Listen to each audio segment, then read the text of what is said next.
Bismillahirrahmanirrahim. Assalamualaikum warahmatullahi wabarakatuh. Alhamdulillahi ala ihsanihi wa syukru lahu ala fadli wa amtinani. Asyhadu an la ilaha illallah ta'ziman li sya'nihi wa asyhadu anna Muhammadan abduhu wa rasuluhu salawatullahi wa salamuhu ad-da'i ila ridwanihi. Jamaah sekalian rahimani wa iyyakum jami'an, walhamdulillah, segala puji bagi Allah Subhanahu wa taala. Kita memuji Allah Subhanahu wa taala dalam setiap keadaan dan kita senantiasa berusaha taat kepada Allah Subhanahu wa taala. Bagi Allah lah semua pujian, dan kita kembali melanjutkan kajian kita pada pembacaan kitab Riyadhus Shalihin yang ditulis oleh Al-Imam Yahya bin Syaraf An-Nawawi rahimahullahu taala. Masih pada bab as-sabru, setelah sebelumnya kita telah membahas tentang bab al-ikhlas, demikian juga at-taubah, dan bab yang ketiga ini adalah bab bersabar kepada Allah Subhanahu wa taala. Dan cakupan bahasan tentang sabar kepada Allah ini sangatlah luas. Di antaranya bersabar di atas ketaatan kepada Allah Subhanahu wa taala, kemudian bersabar di atas meninggalkan maksiat di dalam kehidupan kita. Demikian juga bersabar kepada Allah Subhanahu wa taala atas takdir Allah Subhanahu wa taala yang tidak mengenakkan bagi hati kita. Dan termasuk salah satu cabang di antara cabang kesabaran itu adalah bersabar ketika seseorang berada dalam puncak amarahnya atau emosinya. Dan inilah yang akan dibahas beberapa hadis yang berikut yang disebutkan oleh Al-Imam An-Nawawi rahimahullahu taala. Sebelumnya, jemaah dirahmati Allah Subhanahu wa taala, sebagai pembukaan bahwa manusia Allah Subhanahu wa taala ciptakan dengan begitu unik, dan para ahli diantaranya adalah Ekman dan yang lainnya menyebutkan dalam penelitian ada 6 sifat dasar manusia. Ada 6 sifat dasar manusia yang menunjukkan bahwa kemarahan ini sebetulnya bukan untuk dihilangkan, sebab dia menjadi bagian yang tidak terpisahkan dalam sifat dasar manusia. 6 sifat dasar manusia yang dimaksud setelah diteliti oleh para ahli, yang pertama itu adalah kebahagiaan, kemudian yang kedua itu adalah kesedihan, berikutnya itu adalah rasa marah, kemudian rasa takut, rasa jijik, dan juga terkejut. 6 hal inilah yang disebutkan oleh para ahli. Nah, ini menunjukkan bahwa kemarahan itu bukan untuk dihilangkan sama sekali, akan tetapi bagaimana dikelola dengan cara yang baik. Dan Allah Subhanahu wa taala memuji mereka al-kadhimin al-ghaidha wal 'afina 'anil nas. Mereka yang ketika marah, mereka kelola marah tersebut dan tahan, kemudian kelola secara lebih baik. Jadi ini bukan tentang menghilangkan rasa marah, akan tetapi mengelola dan kemudian bisa menyesuaikan dengan apa yang Allah Subhanahu wa taala perintahkan. Dan kalau kita lihat dalam kehidupan jamaah dirahmati Allah Subhanahu wa taala, uniknya mereka yang sering mendapatkan implikasi dan efek daripada rasa marah seseorang itu adalah orang yang sebetulnya dekat dan dia cintai. Contohnya misalkan adalah pasangan suami istri. Yang paling sering menerima dampak atau pelampiasan rasa marah itu adalah orang yang sebetulnya kita cintai dan dekat dengan kita, anak misalkan, atau rekan kerja, atau yang lain-lainnya. Dan ini sering berujung pada penyesalan, penyesalan, maka kita akan melihat bagaimana sebetulnya Islam memandang rasa marah tersebut, apa yang harus dilakukan, dan bagaimana solusinya. Nah, di sini Rasulullah sallallahu alaihi wasallam, di sini Al-Imam Nawawi menyebutkan sabda Rasulullah sallallahu alaihi wasallam, di mana Rasulullah sallallahu alaihi wasallam bersabda dalam hadis yang diriwayatkan oleh Abu Hurairah radhiyallahu taala anhu. Wa an Abi Hurairah radhiyallahu taala anhu, daripada Abu Hurairah radhiyallahu taala anhu, anna Rasulullah sallallahu alaihi wasallam qala, Rasulullah sallallahu alaihi wasallam beliau bersabda, laisa syadidu bisur'ah, bukanlah orang yang kuat itu ketika dia kuat dalam gulat, dalam fight, dalam perkelahian. Innama syadidul ladzi yamliku nafsahu 'indal ghadabi, muttafaqun alaih. Sesungguhnya orang yang kuat adalah orang yang bisa menahan dirinya ketika emosinya telah memuncak. Hadis ini diriwayatkan oleh Al-Imam Al-Bukhari dan Muslim secara muttafaqun alaih. Sebagaimana yang kita ketahui bahwa Islam terkadang melakukan definisi ulang, meredefinisi terhadap beberapa istilah yang penting dalam kehidupan. Ada beberapa istilah yang dibetulkan di dalam Islam diberikan definisi ulang secara lebih tepat. Contohnya misalkan adalah Rasulullah SAW bersabda tentang al-muflis, orang yang pailit atau bangkrut. Di mana Rasulullah SAW beliau bertanya kepada para sahabat, atadruna manil muflis, tahukah kalian siapakah yang pailit? Para sahabat menjawab, al-muflis, orang yang bangkrut atau pailit adalah alladzi la ahla lahu wa la mal. Orang yang tidak punya harta, tidak punya juga keluarga, itu betul-betul orang yang pailit. Kata Rasulullah SAW, yang dimaksud dengan pailit adalah alladzi ya'ti yaumal qiyamah, orang yang datang pada hari kiamat, bithawabi hadza, dengan pahala ini, pahala itu, dia bawa datang dengan pahala yang sangat banyak, kemudian semuanya pupus dan terhapus, hilang tanpa ada bekas dan sisa sama sekali. Itu adalah orang yang pailit betulan, kata Rasulullah SAW. Jadi Rasulullah SAW memberikan definisi ulang. Contohnya misalkan tentang orang yang cerdas. Kalau menurut kita secara umum, orang yang cerdas itu adalah orang yang dengan tingkat IQ yang tinggi dan juga pendidikan yang tinggi. Akan tetapi bukan demikian kata Rasulullah SAW ketika Rasulullah SAW menyatakan atadruna manil kayyis, tahukah kalian siapa orang yang cerdas? Maka Rasulullah SAW menyatakan orang yang cerdas itu adalah orang yang banyak mengingat kematian. Kemudian dia mempersiapkan bekal untuk kematiannya. Itu orang yang cerdas, di mana dimensi yang dia pandang jauh melampaui batasan dunia, jauh ke depan, dan itu adalah tanda kecerdasan, pandangan yang jauh ke depan sampai ke dimensi akhirat. Nah, demikian juga tentang emosi atau marah ini dan hubungannya dengan kekuatan. Rasulullah SAW menyatakan 1400 tahun yang lalu, 14 abad yang lalu, bahwa orang yang terbaik, orang yang terkuat bukanlah orang yang kuat secara fisik, tetapi orang yang kuat adalah orang yang bisa menahan dan mengontrol serta mengelola emosi dia ketika emosi atau kemarahan dia tadi sedang memuncak. Ini 1400 tahun yang lalu. Kalau kita lihat misalkan salah satu ahli psikologi yang bernama Goleman, dia menulis satu buku tentang emotional intelligence. Dia menyatakan di sana bahwa patokan kecerdasan yang paling utama itu bukanlah IQ, tetapi adalah emosional.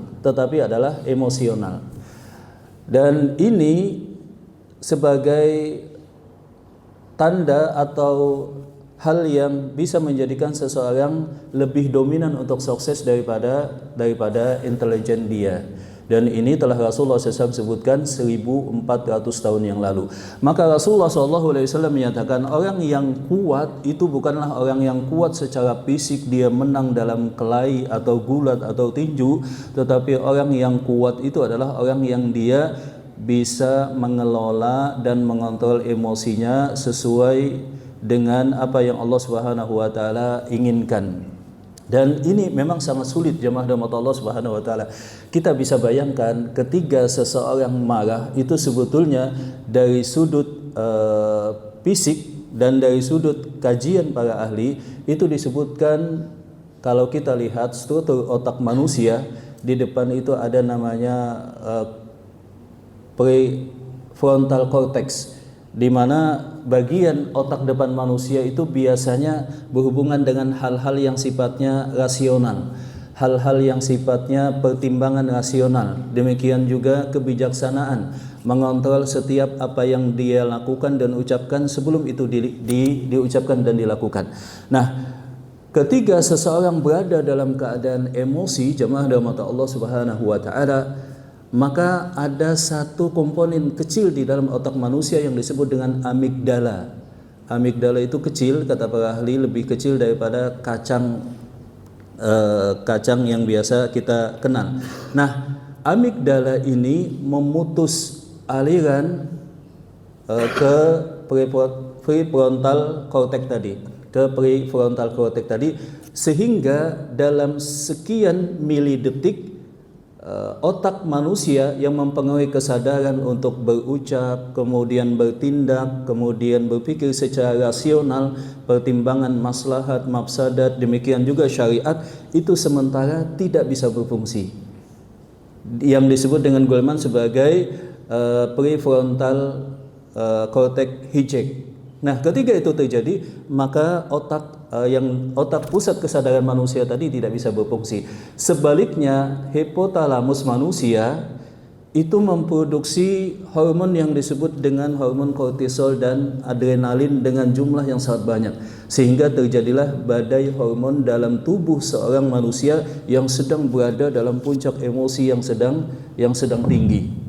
Jadi dia sedang dilanda badai hormon kortisol dan juga adrenalin. Nah, saat itu jamaah rahmat Allah Subhanahu wa taala, kesadaran sudah sangat tipis. Kesadaran rasional juga untuk menimbang, oh ini baik, ini tidak, saya harus melakukan ini, saya harus meninggalkan ini, saya harus mengingat petuah-petuah agama, nasihat-nasihat di dalam syariat, itu sangat tipis bahkan hilang. Dan itu adalah kondisi yang sangat sulit bagi seorang manusia. Akal sehatnya bisa dikatakan hilang. Nah, orang yang kuat, kata Rasulullah SAW, adalah seseorang yang bisa mengendalikan dirinya.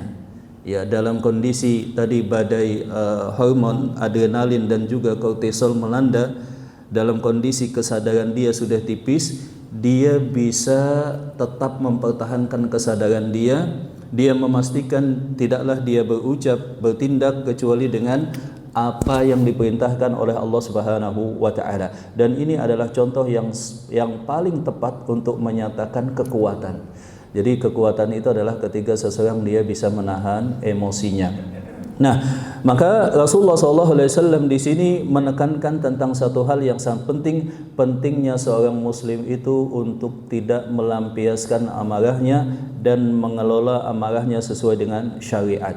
Dan tentu saja amarah itu ada 3, jamaah rahmat Allah Subhanahu wa taala. Kalau kita pelajari sebelumnya, yang pertama adalah amarah yang itu negatif, tidak diperbolehkan. Kemudian yang berikutnya adalah amarah yang itu direkomendasi, bahkan dimotivasi. Yang berikutnya adalah amarah yang itu ditoleransi. Amarah yang ditoleransi.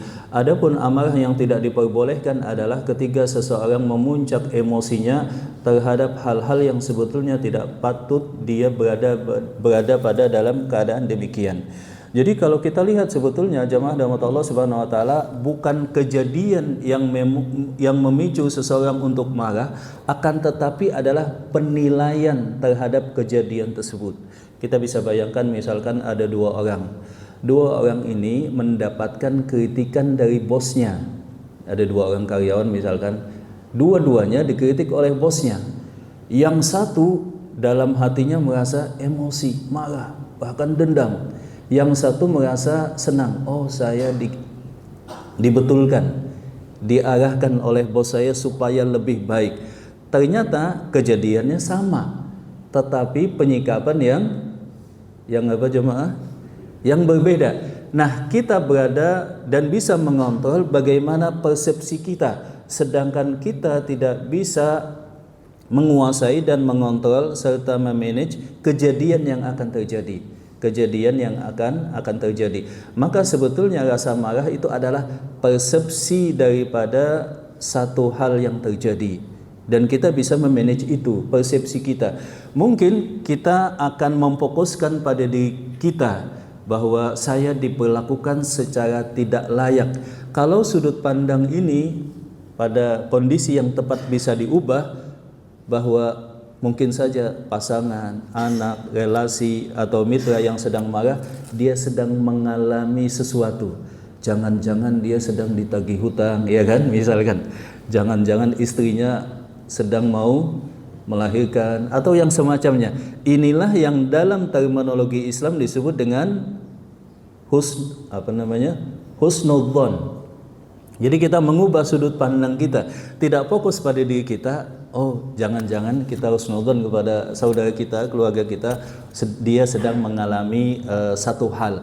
Dan demikian jemaah rahmat Allah Subhanahu wa taala, kalau kita lihat marah itu hanya permukaan. Jadi ketika seseorang itu sangat emosi, itu sebetulnya adalah apa yang tampak di permukaan. Apa yang tampak di permukaan. Tadi ketika amigdala ya menghejek frontal cortex kita, kemudian tubuh dilanda badai hormon kortisol dan adrenalin, tanda fisiknya kan biasanya detak jantung jadi cepat. Demikian juga aliran darah otomatis, rahang menjadi mengeras, mata itu menjadi merah, kemudian otot-otot terkadang kejang, tangan terkepal. Nah, itu tanda-tanda fisik seseorang yang sedang marah. Itu adalah fenomena di permukaan sebetulnya.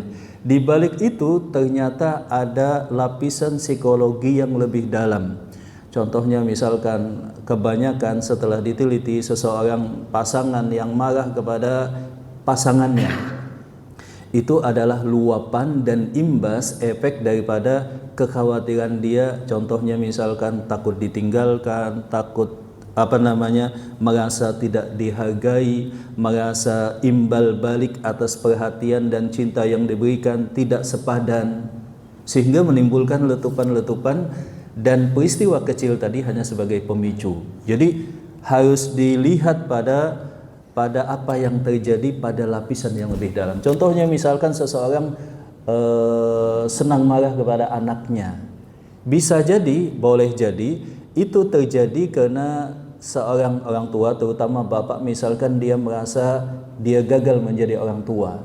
Dia khawatir tidak bisa memenuhi kewajiban dia terhadap anaknya, tidak bisa membahagiakan anaknya. Kemudian letupan-letupan kecil itu menjadi pemicu yang memicu emosi dia.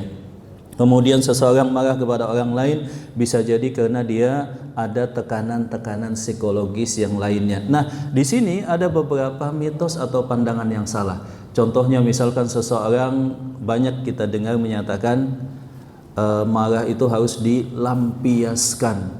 Kalau enggak dilampiaskan malah berbahaya.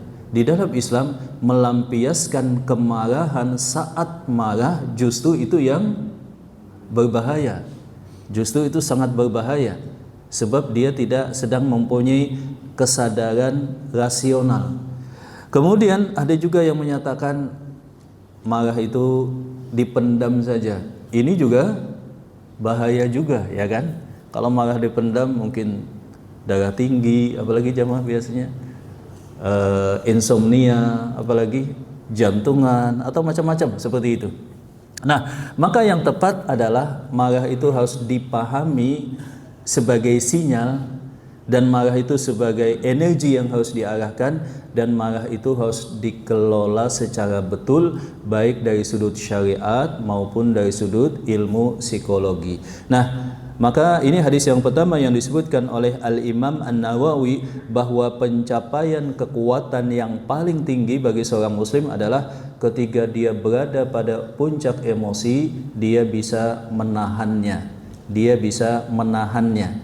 Makanya kan kalau puasa itu arti bahasanya adalah imsak, begitu ya. Puasa dari sudut bahasa kan artinya adalah imsak. Imsak itu artinya adalah menahan. Jadi puasa itu sebetulnya menguatkan otot psikologi kita, supaya kalau ada kejadian yang memicu emosi kita, nah otot psikologi kita tadi kuat, kita bisa menahan emosi tersebut. Nah, kemudian hadis yang berikutnya, jamaah rahmat Allah Subhanahu wa taala, adalah hadis yang diriwayatkan daripada Sulaiman bin Surat radhiyallahu taala anhu. Sulaiman bin Surat radhiyallahu taala anhu, dia berkata, kuntu jalisan ma'an Nabi sallallahu alaihi wasallam, adalah aku duduk bersama Rasulullah sallallahu alaihi wasallam di satu saat. Wa rajulani yastabbani, dan ada dua orang laki-laki yang sedang bertengkar, mengucapkan kalimat-kalimat yang keras dan tidak pantas. Wa ahaduhuma, menunjukkan bahwa keduanya sedang emosi. Wa ahaduhuma qad ihmarra wajhu, salah satunya bahkan wajahnya telah memerah. Wantafakhat audaju, dan urat nadinya menegang. Faqala Rasulullah SAW, maka Rasulullah SAW kemudian beliau berkata, inni la'alamu kalimatan, aku tahu satu kalimat, law qalaha la dhahaba minhu ma yajid, kalau dia mengucapkannya maka akan hilang amarah yang ada di dalam hatinya. Au qala, katakanlah, kata Rasulullah SAW, hendaklah dia mengucapkan kalimat a'udzu billahi minasyaitonir rajim, aku berlindung kepada Allah Subhanahu wa taala, dhahaba anhu ma yajid, maka akan hilang emosi dia. Faqalulah, maka yang mendengar perkataan Rasulullah SAW tadi mendatangi kedua orang yang sedang bertengkar tadi. Mereka katakan, inna Nabi SAW qal, Rasulullah SAW telah menyampaikan kepada kalian, ta'awwad billahi minasyaitonir rajim, berlindunglah kalian daripada syaitan ar-rajim. A'udzu billahi minasyaitonir rajim. Nah, kalau kita lihat tadi kembali pada tahapan marah yang ditimbulkan, di mana amigdala tadi menghejek frontal cortex kita, kemudian hipotalamus membanjiri otak kita dengan hormon kortisol dan adrenalin, maka ucapan kalimat a'udzu billahi minasyaitonir rajim itu seakan mengembalikan kesadaran kita. Jadi seakan-akan fungsinya untuk mengembalikan kesadaran kita. Ada interupsi yang kita lakukan sehingga kesadaran kita itu balik lagi. Badai hormon adrenalin dan kortisol yang terjadi di otak kita itu bisa kita interupsi dengan kalimat a'udzu billahi minasyaitonir rajim, aku berlindung kepada Allah daripada syaitan ar-rajim. Maka manusia dia masih selamat dengan izin Allah Subhanahu wa taala daripada godaan syaitan ketika dia berlindung kepada Allah, ketika rasional dia masih berada pada kendali penuh. Tapi kita bisa bayangkan ketika kendali penuh rasional yang ada di otak manusia tadi sudah hilang, itu kan yang ngambil alih kendali bukan kita lagi. Dalam sudut pandang Islam seakan-akan kita itu sudah diambil alih oleh siapa? Syaitan. Makanya orang yang lagi marah itu dia kadang-kadang nggak sadar beberapa menit apa yang telah dia ucapkan, apa yang dia telah lakukan. Bahkan pada keadaan yang ekstrim seseorang kaget, ternyata dia sudah menghilangkan nyawa. Dia sendiri kaget dan sadar setelah beberapa menit. Maka badai hormon kortisol dan adrenalin tadi, kemudian otak kita menipis kesadaran, itu kurang lebih jeda waktunya adalah antara 5 sampai 20 menit. Antara 5 sampai 20 menit. Yang pertama yang harus kita lakukan adalah ucapkan dengan penuh penghayatan a'udzu billahi minasyaitonir rajim. La dhahaba anhu ma yajid, maka marahnya, kata Rasulullah SAW, itu akan berkurang, bahkan akan hilang. Akan berkurang atau bahkan hilang. Tetapi orang yang marah ini memang harus timbul dari kesadarannya. Kadang-kadang kalau kita nasihatin, mas ingat gitu kan, nyebut. Bahkan kita yang dimarahin. Makanya lihat ketika orang marah berkelahi, kita lerai, kita sendirian, jangan-jangan kita yang dipukulin. Jadi berdua tadi mukulin kita, setelah kita selesai baru kemudian keduanya kelahi lagi begitu. Jadi seperti itu. Kadang-kadang kita nasihatin sudah nggak fungsi lagi, sudah nggak terima lagi. Itu harus berasal dari kesadaran dia pribadi bahwa dia mengucapkan a'udzubillahi minasyaitonir rajim. Kalau bisa diingatkan, walhamdulillah. Kalau bisa diingatkan, walhamdulillah. Adapun hadis yang berikutnya, jamaah rahmat Allah Subhanahu wa taala, hadis Mu'adz ibni Anas. Mungkin sebagian kita bertanya bahwa mengontrol emosi ini, marah ketika memuncak itu kan sangat sulit. Maka kita katakan sebagaimana hadis ini, oleh karena itu balasan dan ganjarannya juga sangat luar biasa. Di dalam hadis yang berikutnya, balasan bagi mereka yang bisa mengontrol emosi daripada Mu'adz bin Anas, daripada sahabat Mu'adz bin Anas radhiyallahu taala anhu, Rasulullah sallallahu alaihi wasallam beliau bersabda, "Man kadhama ghaidhan," barang siapa yang dia bisa menahan emosinya, wa huwa qadirun ala ayyunfidhahu, sedangkan dia berada dalam keadaan sepenuhnya bisa melampiaskannya. Jadi seseorang yang punya posisi, punya kekuatan, punya status, sedang marah, dia punya kekuatan untuk melampiaskannya. Kemudian dia tahan. Apa balasannya? Da'ahu Allah subhanahu wa ta'ala ala ru'usil khalaiqi. Allah Ta'ala kelak akan memanggil namanya di hadapan semua makhluk, di hadapan semua manusia di yaumil mahsyar, yaumil qiyamah, hatta yukhayyirahu minal huril aini ma syaa, dan dia dipersilahkan masuk ke dalam surga dan memilih bidadari yang paling cantik. Masya Allah, luar biasa. Hadis ini diriwayatkan oleh Abu Daud dan Al-Imam At-Tirmidzi, dan Al-Imam At-Tirmidzi menyatakan hadis ini adalah hadis yang hasan. Maka jemaah rahmat Allah Subhanahu wa taala, kita telah menyebutkan mungkin saja seorang bawahan marah kepada atasan dan seorang atasan marah kepada bawahan. Dari dua subjek tadi, yang paling memungkinkan untuk melampiaskan adalah yang mana? Atasan ke bawahan atau bawahan ke atasan. Kalau atasan memarahi bawahan, dia bisa untuk mengambil tindakan. Maka Al-Imam Al-Ghazali menafsirkan marah itu adalah asyu'u alal intiqam, perasaan ingin melampiaskan dan membalas dendam. Itu definisi yang sangat jelas daripada Al-Ghazali. Beliau menyatakan bahwa marah atau al-ghadab itu adalah asyu'u alal intiqam, perasaan kuat ingin melampiaskan dan membalas dendam. Ya, biasanya orang yang marah itu dia ingin melampiaskan seperti itu. Sebaliknya orang yang dimarahin juga dalam hatinya jadi ikut-ikutan pasti marah juga. Orang yang dimarahin, kalau dia tidak bisa mengelolanya, bisa jadi muncul keinginan untuk balas dendam. Nah, maka dari dua keadaan tadi, seorang atasan ke bawahan, kemudian seorang bawahan ke atasan, yang paling memungkinkan untuk melampiaskan itu adalah seseorang yang lebih punya posisi, punya kekuatan, dan punya status. Kalau dia bisa menahannya, maka Allah Subhanahu wa taala memberikan balasan yang luar biasa.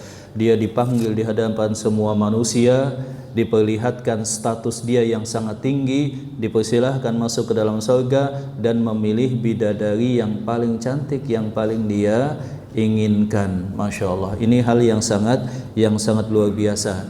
Tingkat kesulitannya tinggi, tapi balasannya juga sangat wah dan sangat luar biasa, jemaah. Kemudian yang berikutnya hadisnya adalah wa an Abi Hurairah radhiyallahu taala anhu, daripada Abu Hurairah radhiyallahu taala anhu, anna rajulan qala, bahwa seorang laki-laki dia datang kepada Rasulullah sallallahu alaihi wasallam kemudian berkata, ausini, berikanlah wasiat kepadaku, berikanlah nasihat kepadaku. Qala, maka Rasulullah sallallahu alaihi wasallam memberikan nasihat, la taghdab, jangan engkau marah. Paraddada miraran, laki-laki tadi mengulang, ya Rasulullah, nasihati aku, kata Rasulullah, la taghdab. Sekali lagi kata Rasulullah, la taghdab. Sama, nasihat beliau sangat pendek, jangan engkau marah, jangan emosi. Nah, para ulama ketika menjelaskan hadis ini menyatakan bahwa yang namanya marah, seseorang berada dalam puncak emosi, itu tentu saja potensinya dimiliki oleh semua manusia. Sebab kan tadi rasa marah adalah satu di antara 6 sifat dasar manusia. Apakah Rasulullah SAW mencela marah? Enggak. Yang beliau cela dan beliau wanti-wanti supaya kita manage secara betul dari sudut syariat itu adalah pelampiasannya. Tindakan dan ucapan kita ketika marah itu betul-betul harus hati-hati. Kalau kita lihat dalam hadis ini, seorang laki-laki datang kepada Rasulullah SAW, dia minta nasihat. Ya Rasulullah, nasihati saya. Jawaban beliau adalah, jangan engkau marah. Dan ini diulang sampai 3 kali. Nasihat yang sebetulnya sangat pendek. Nasihat yang kalau kita lihat ini sangat pendek, akan tetapi sangat dalam maknanya. Jangan engkau marah. Dan di dalam Islam ada protokol yang sudah baku jamaah. Ada protokol yang sudah baku ketika seseorang marah. Yang pertama apa tadi? Kita ucapkan a'udzubillahi minasyaitonir rajim. A'udzubillahi minasyaitonir rajim. Adapun yang kedua, ini sebagai interupsi pada kesadaran kita. Adapun yang kedua adalah kita mengubah posisi kita, sebagaimana dalam hadis Abu Dzar Al-Ghifari dan hadis-hadis yang lain. Ketika seseorang berdiri maka dia duduk, ketika duduk maka dia berbaring. Ini semacam dia melakukan pengembalian kesadaran selain a'udzubillah secara lisan, juga dengan badan dia. Ulama kemudian menjelaskan ketika seseorang berdiri itu kan seseorang lagi siap untuk fight, seseorang lagi siap melampiaskan. Ketika duduk itu tambah sulit, ya kan? Kemudian kalau duduk belum cukup maka berbaring. Jadi ada satu kejadian, sahabat Abu Dzar Al-Ghifari suatu saat diisingin temannya, kepalanya dikatakanlah dijitak oleh temannya. Mungkin maksudnya bercanda. Disangka Abu Dzar Al-Ghifari akan emosi sesudah itu. Ternyata Abu Dzar Al-Ghifari duduk. Setelah duduk beliau berbaring. Ya. Ditanyakan kepada Abu Dzar Al-Ghifari, maka disebutkan demikianlah perintah Rasulullah SAW, bahwa seseorang yang emosi dia duduk kalau berdiri, kalau dia sedang duduk maka dia berbaring, kalau dia sedang duduk maka dia berbaring. Kata Rasulullah SAW, demikianlah yang harus dia lakukan, parad dada miraran la taghdab, jangan engkau emosi. Jadi yang pertama itu adalah mengucapkan a'udzubillahi minasyaitonirrajim. Yang kedua mengubah posisi. Adapun yang ketiga adalah dia mengambil wudu. Dia mengambil wudu. Sebabkan tadi aliran darah sedang cepat, jantung juga detaknya sangat cepat. Ketika seseorang mengambil wudu itu semacam ya lebih adem lah, kesadaran dia kembali. Baru kemudian yang keempat, kalaupun nggak cukup selama setengah jam, ya tinggalkan tempat tersebut. Kalau kita sedang marah ke pasangan kita, ya kurang lebih setengah jam ini dulu, ngopi kah, atau ketemu teman kah, pulang itu sudah hilang. Begitu. Demikian juga dalam kasus-kasus yang lainnya. Badai hormon tadi yang terjadi, yang memicu kita untuk melampiaskan, itu terjadi kurang lebih sampai 20 menit sampai maksimal setengah jam. Kalau jeda itu sudah kita lewati, maka kita sudah santai. Kita sudah bisa lebih rileks, dan kita juga bisa mengembalikan kesadaran rasional kita sepenuhnya. Wallahu taala alam bisawab. Jadi ucapkan a'udzubillahi minasyaitonirrajim, kemudian kita ubah posisi, kemudian kita ambil wudu. Kata para ulama, bahkan kalau wudu nggak cukup sekalian mandi air biasa nggak cukup, sekalian mandinya es. Kan banyak penelitian tentang bagus mandi es begitu ya, mandi kalaupun nggak cukup ya keluar dulu, ya kalau lagi meeting ya keluar dulu, seperti itu. Yang repot kalau kita lagi marah pas ditagih hutang begitu ya, kalau kita menjauh kan malah repot juga. Maka kata Rasulullah SAW, la takhifu anfusakum, janganlah kalian tekan psikologi kalian. Maka para sahabat bertanya, bagaimana caranya kami menekan psikologi kami kan ingin bahagia. Kata Rasulullah, janganlah kalian berhutang. Ini juga sebagai satu nasihat dan satu kritikan kepada saya dan kita bersama. Wallahu taala a'lam bishawab. Hadis yang berikutnya jemaah rahmat Allah Subhanahu wa taala adalah hadis yang diriwayatkan oleh Abu Hurairah radhiyallahu taala anhu. Hadis yang diriwayatkan oleh Abu Hurairah radhiyallahu taala anhu, hadis tentang kembali pada cobaan. Kembali pada marah tadi jemaah rahmat Allah Subhanahu wa taala, Allah Subhanahu wa taala berfirman, wal kadhiminal ghaidha wal 'afina 'anil nas. Orang yang terpuji adalah orang yang bisa menahan emosinya dan memaafkan, senang memaafkan. Kemudian ayat yang lain, walladzina idza ghadibu idza hum yaghfirun. Ketika mereka emosi, mereka memaafkan. Atau sebagaimana firman Allah Subhanahu wa taala, ya wa'arid anil jahilin wa'mur bil urfi, ya perintahkanlah kebaikan, kemudian berpalinglah daripada orang yang jahil. Atau yang paling tinggi adalah faidzal ladzi bainaka wa bainahu adawatun ka'annahu waliyyun hamim. Orang yang terbaik adalah orang yang ketika emosi dan punya friksi pada pihak lain, dia kelola itu, dia ambil sisi yang baik dan husnudzon, bahkan dia memperlakukan orang lain yang sempat dia emosi tadi ka'annahu waliyyun hamim, seperti teman yang dekat, seperti teman yang dekat.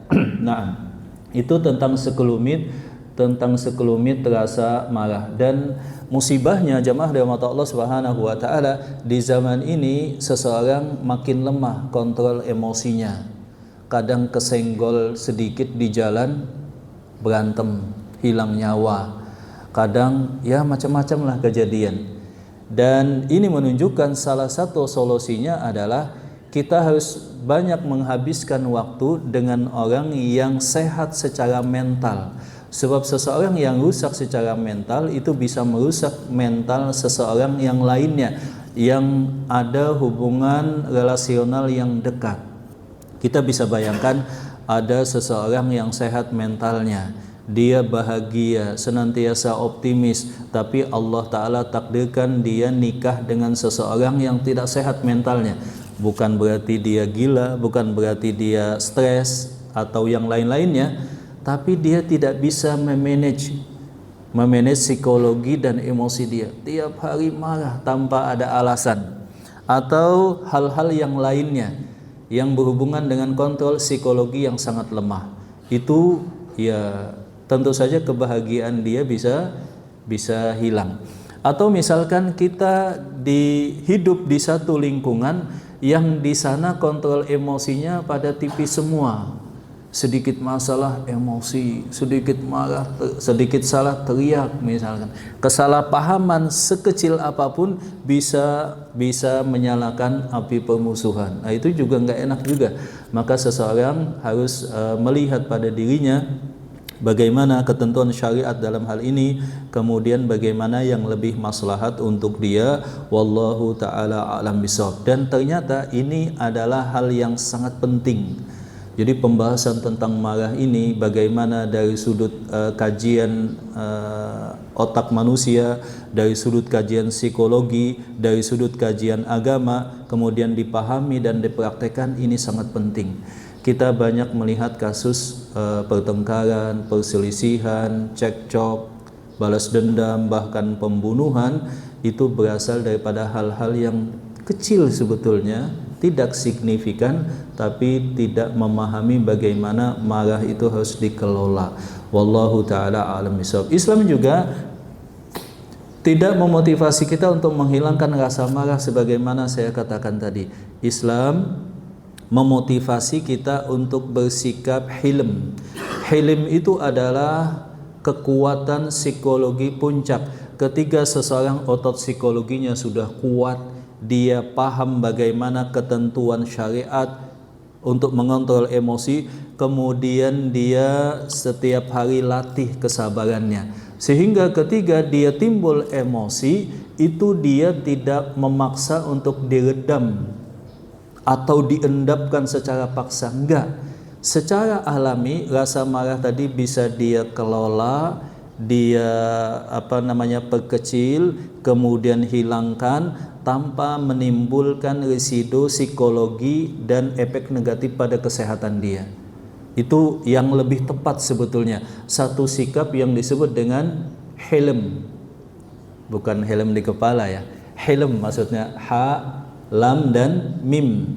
Hilm itu adalah satu sikap santun, ya, satu sikap santun. Kalau ada yang marah, dia cerna di balik itu. Oh, mungkin dia lagi ada masalah. Kalau ada yang marah, dia pikirkan, oh kalau saya balik emosi, ini bahaya. Seperti itu. Kalau dia marah, dia mengucapkan tadi kalimat-kalimat tadi. Wallahu ta'ala alam bisawab. Nah, hadis yang berikutnya adalah hadis topik pembahasan kembali pada pembahasan sentral kita tentang musibah yang terjadi. Dalam hadis yang diriwayatkan oleh Abu Hurairah radhiyallahu taala anhu, Rasulullah SAW beliau bersabda, "Ma yazalul bala'u bil mu'min wa mu'minatin fi nafsihi wa waladihi wa malihi hatta yalqallaha ta'ala wa ma alaihi khati'atun." Rawahu Tirmidzi wa qala hadisun hasanun sahih. Daripada Abu Hurairah radhiyallahu taala anhu, Rasulullah SAW bersabda, senantiasa ujian dan cobaan menimpa seorang muslim dan muslimah, mukmin dan mukminah, baik pada jiwanya atau pada psikologi dan perasaannya, wa waladihi pada anaknya, wa malihi dan juga hartanya, hatta yang demikian itu sampai yalqallah dia bertemu Allah, dicabut rohnya, wa ma alaihi khati'atun dalam kondisi dan status tidak ada satupun dosa yang ada pada dia. Ini kondisi yang sangat luar biasa. Ada beberapa atau ada jenis muslim, muslimah yang ketika dia meninggal itu dosanya semuanya sudah dihapuskan. Dengan cara apa? Dengan cara musibah, ujian, baik pada perasaan dia. Contohnya tadi dia sedih, kemudian dia emosi, kemudian dia merasa gundah, gulana, galau, khawatir dan yang semacamnya. Itu kan bisa mengampunkan dosa kalau kita kembalikan kepada Allah Subhanahu wa taala. Kemudian juga ujian pada fisiknya, ujian pada keluarganya dan ujian pada hartanya, itu semuanya akan menghapuskan dosanya. Dan ketika dia dicabut rohnya oleh Allah, tidak ada satupun lagi dosa yang tersisa pada dia. Meninggal dalam kondisi tidak punya dosa. Ini biasanya sesuatu yang didapatkan dengan, kemarin ada dua golongan manusia, ada yang ashabul afiyah, orang yang senantiasa hidupnya senang, dan yang kedua adalah yang kedua? Ahlul bala, kurang lebih ya. Seseorang yang hidupnya itu enggak enak terus, miskin, sakit-sakitan, senantiasa dapat masalah. Nah, kalau orang yang kedua tadi bersabar kepada Allah, beriman kepada takdir dan senantiasa husnudzan kepada Allah dan mengharapkan pahala dari Allah, dia berpeluang mendapatkan satu status tadi. Pas dicabut ruh, satu saja dosa sudah enggak ada lagi. Satu saja dosa enggak ada lagi. Wallahu ta'ala a'lam bissawab. Naam. Kemudian jemaah dirahmati Allah Subhanahu wa taala, hadis yang berikutnya, wa an ibni Abbas radhiyallahu taala anhuma qala, daripada Abdullah bin Abbas radhiyallahu taala anhuma dia berkata, qadima Uyainah bin Hisnin, telah datang Uyainah bin Hisn. Fanazala ala bini akhi Al-Hurri bin Qais, dia singgah di rumah keponakannya yang bernama Al-Hurri bin Qais. Wa kana minan nafaril ladzina yudnihim Umar radhiyallahu taala anhu, dan dia merupakan seseorang yang dekat dengan Khalifah Umar radhiyallahu taala anhu. wa kana al-qura'u ashab majlisi Umar radhiyallahu anhu wa musyawaratihi kuhulan kanu aw syubbanan.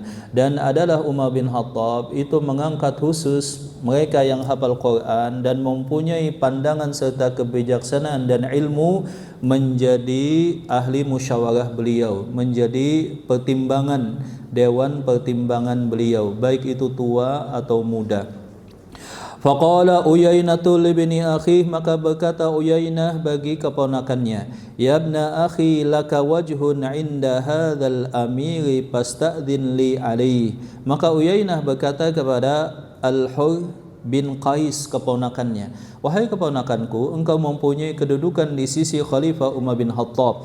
Fa wallah ma tu'tina al-jazla wa la tahkumu fina bil adl. Demi Allah, tidaklah dia memberikan balasan yang setimpal dan tidaklah berhukum memutuskan perkara kami dengan adil. Fa ghadaba Umar radhiyallahu anhu, maka Umar pun menjadi emosi, menjadi marah. Hatta hamma ayyuki abi, sampai khawatir bahwa Umar akan memukul atau mencelakai. Faqala lahul hur, maka berkata sang keponakan tadi, ya Amirul Mukminin, wahai Amirul Mukminin, sesungguhnya Allah Subhanahu wa taala berfirman, khudhil afwa, ambillah rasa maaf, maksudnya maafkanlah, wa'mur bil urfi, dan perintahkanlah kebaikan, wa'arid anil jahilin, dan berpalinglah daripada orang yang tidak tahu atau orang bodoh. Wa inna hadza minal jahilin, anggaplah pamanku ini termasuk orang yang jahil. Wallahumma jawazaha Umaru hina talaha wa kana waqafan inda kitabillah. Maka emosi Umar bin Khattab pun langsung hilang dan muka beliau kembali biasa, bahkan cerah seperti awal sebelum beliau emosi. Hadis ini diriwayatkan oleh Al-Imam Al-Bukhari. Nah, jemaah rahmat Allah Subhanahu wa taala, hadis ini adalah hadis yang mauquf. Maksudnya kejadian yang diceritakan oleh sahabat Abdullah bin Abbas berkenaan dengan bagaimana Umar bin Khattab mengelola emosi beliau dan bagaimana beliau ternyata bisa mengelola. Padahal kita tahu Umar bin Khattab itu kan orangnya emosian, ya kan? Kalau beliau sudah emosi, wah itu gawat, ya kan? Sangat gawat. Kemudian beliau juga sedang berada pada puncak kekuasaan. Beliau sebagai khalifah, sebagai seorang kepala negara, seperti itu. Dan yang mengkritik ini rakyat jelata biasa yang bernama Uyainah bin Hisn. Jadi suatu saat Uyainah bin Hisn ini datang kepada anaknya. Anaknya namanya adalah Hur bin Qais. Hur bin Qais ini masuk dalam, kalau zaman sekarang mungkin one team press lah, dewan pertimbangan ya presiden. Nah, si Uyainah bin Hisn ini menemui keponakannya, kemudian berkata kepada keponakannya, dan di dekat situ ada Umar bin Khattab. Ya, mendengar perkataan Uyainah. Uyainah bin Hisn mengatakan, wahai keponakanku, sampaikan nanti pada khalifah, beliau tidaklah membalas setimpal dengan kebaikan yang diberikan oleh rakyatnya. Beliau tidaklah berhukum dengan hukum yang adil pada rakyatnya. Maka Umar bin Khattab emosi, ya kan? Mata beliau merah dan langsung sigap si keponakan yang bernama Al-Hur bin Qais tadi menyatakan, wahai khalifah, ingatlah firman Allah. Allah Ta'ala berfirman, maafkanlah dan berpalinglah daripada orang yang jahil, yang tidak tahu. Maka emosi Umar bin Khattab itu langsung hilang. Seperti itu. Ini kan luar biasa. Ya, sebagaimana kita katakan tadi, belum tentu kita ketika emosi ada yang menasehati, emosi kita langsung hilang. Bahkan kadang-kadang emosi kita makin tersulut, ya kan? Seseorang ketika emosi kemudian dinasehati, apalagi dinasehati oleh seseorang yang berada di bawahnya status, itu bisa jadi dia tambah emosi, wallahu taala alam bisawab. Ini menunjukkan kepada kita bahwa jikalau seseorang mengamalkan Islam, maka dia bisa mengelola emosi dia menjadi lebih baik. Bayangkan khalifah, dan memang makin tinggi kekuasaan, makin tinggi status seseorang, dan dia labil psikologi dan emosinya, itu makin bahaya. Kalau seorang kepala rumah tangga marah paling ruang lingkup keluarga. Kalau Pak RT senang marah tanpa ada alasan yang jelas dan psikologinya labil, yang terdampak satu RT-nya. Kalau lurah satu kelurahannya. Kalau kota Balikpapan satu kota Balikpapan. Kalau negara juga demikian. Bayangkan satu dunia, misalkan ada satu kepala negara, misalkan katakanlah namanya siapakah, Trump atau siapa misalkan ya, dia labil misalkan, emosian, wah itu bahaya. Dampaknya dirasakan oleh satu negara, seperti itu jamaah. Mungkin sampai di sini kajian kita, semoga bermanfaat. Ini sebetulnya lebih pada aplikasi ya, bagaimana saya, Anda, antum, kita semua bisa mengelola amarah secara lebih bijak. Wallahu ta'ala a'lam bishawab. Pak Ustaz, saya kan sudah bisa mengelola, tapi orang lain yang enggak bisa. Kalau di jalan itu kan kita nggak bisa memilih ketemu siapa, ya kan? Kita sudah santun, sudah tenang, yang lain yang emosian. Ya gimana lagi? Seperti itulah hidup bersosialisasi. Sampai di sini jamaah, mungkin ada pertanyaan, kita bisa berdalam lebih lanjut. Tanya jawab, mungkin ada yang ditanyakan. Dan biasanya orang setelah marah itu nyesal Pak ya, terutama kepada orang yang dia cintai. Tadi kan orang yang paling sering menerima dampak kemarahan itu adalah orang yang dekat dengan kita. Dan kalau itu terjadi biasa kita nyesal. Kita biasanya nyesal. Dan memang hal yang perlu ditekankan tentang manajemen psikologi dan mengelola marah ini adalah anak muda yang akan menikah atau pasangan muda. Itu harus betul-betul dinasehati, ditekankan, keduanya belajar tentang bagaimana mengelola emosi dan rasa marah pada pasangannya. Itu kan beda. Laki-laki biasanya dia memendam, ya kan? Dan rasionalnya lebih kuat. Maka santai saja, laki-laki kalau diam seharian itu santai. Tapi otaknya kemana-mana, bagaimana keluarga saya makan, SPP terbayarkan, ya kan? Bagaimana listrik tetap nyala, PDAM juga, air juga terpenuhi. Dalam kondisi mulutnya seharian bisa diam. Nah ini disatukan dengan perempuan. Perempuan itu satu hari katanya berapa Pak? 10.000 kata harus terucap, tanpa harus mikirkan lagi ini mana yang duluan katanya, mana yang dikebelakangkan, mana tema yang urgent, mana yang nanti dulu. Ini kata yang 10.000 yang harus dilepaskan ini intonasinya gimana, nggak dipikirkan lagi. Pokoknya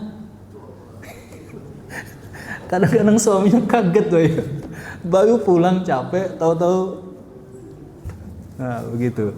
Nah kalau kita memahami ini, oh istri saya lagi melepas apa kosakata yang 10.000 tadi, 10 kata, selesaikan dulu baru dinasehati. Kalau nggak paham, masya Allah, ya bisa jadi terjadi pertengkaran. Makanya laki-laki itu kelebihannya adalah rasionalnya lebih kuat daripada emosional.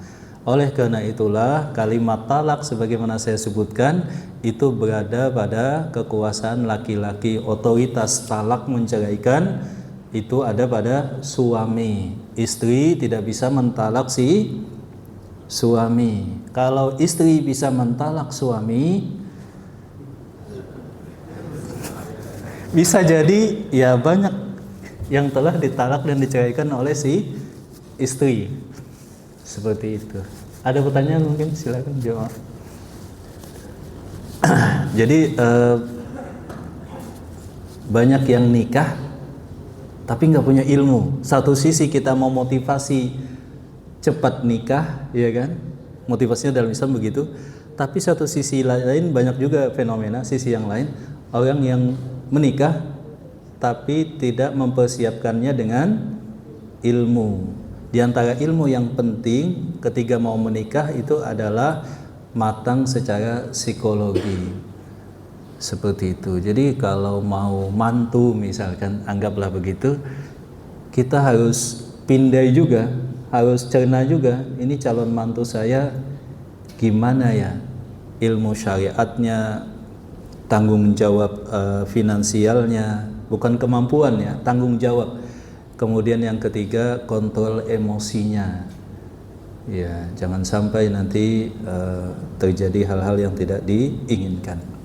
Mungkin ada pertanyaan, jamaah silakan. Ya, silakan Pak, mungkin ada pertanyaan. Apakah ada hubungannya Pak Ustaz penahanan emosi dengan tingkat pemahaman agamanya Pak Ustaz? Tidak mesti Pak. Jadi tidak mesti seseorang yang paham agama dia bisa memanage emosi secara baik. Sebab kan pemahaman itu adalah ilmu, menuntut pengamalan. Ia ada hubungan kalau dia punya tingkat pemahaman dan pengamalan yang baik terhadap syariat. Tapi kalau cuma wawasan, pengetahuan, itu belum tentu sinkron antara pengetahuan dengan pengamalan. Pengetahuan kita dituntut sebagai langkah pertama, sambil berproses kita harus berusaha untuk mengamalkan. Seperti itu. Tapi seseorang yang punya pengetahuan dan wawasan keagamaan yang baik, itu lebih besar kemungkinan dia untuk mengamalkannya. Jadi itu sebagai, anggaplah kalau misalkan kita ingin menjalin hubungan atau relasional yang lebih dekat, menjadi istri, menjadi besan, mantu atau yang semacamnya, screening yang pertama anggaplah yang kita sebutkan tadi. Baru tahap yang berikutnya adalah hal-hal yang lebih serius. Pengetahuan tidak sama, tidak berbanding lurus otomatis dengan pengamalan. Tapi itu mendukung biasanya. Lebih besar kemungkinan bisa diamalkan. Naam. Taib, ada yang lain mungkin? Jadi memang sangat penting kesehatan mental ini. Pada data data kesehatan dunia menyatakan bahwa kurang lebih sekitar 28 dari angka 100 itu mengalami semacam gangguan mental. Gangguan mental itu tidak mesti gila, stres, depresi, dan itu tingkatannya. Dan gampang marah itu juga salah satu gejala ketimpangan psikologi yang harus diperbaiki dengan ilmu syariat, tentu saja dengan ilmu syariat. Nah, sampai di sini semoga bermanfaat. Barakallahu fikum. Semoga Allah Subhanahu wa taala menganugerahi kepada kita sikap sabar dan juga hilm, dan kita ketika marah itu adalah marah yang terpuji. Jadi marah tadi ada 3 jamaah. Marah yang ditoleransi kalau hak kita diambil, kehormatan kita diganggu, kita boleh untuk marah tapi dengan pengendalian. Yang kedua adalah marah yang tercela tanpa ada alasan yang jelas atau karena sebab kecil. Yang ketiga marah terpuji. Marah terpuji tadi adalah ketika syariat itu dilecehkan. Makanya Rasulullah SAW itu kalau ada yang melecehkan syariat, beliau emosi luar biasa. Tapi kalau ada yang menghina beliau terkadang santai saja, seperti itu. Malah sahabat yang emosi.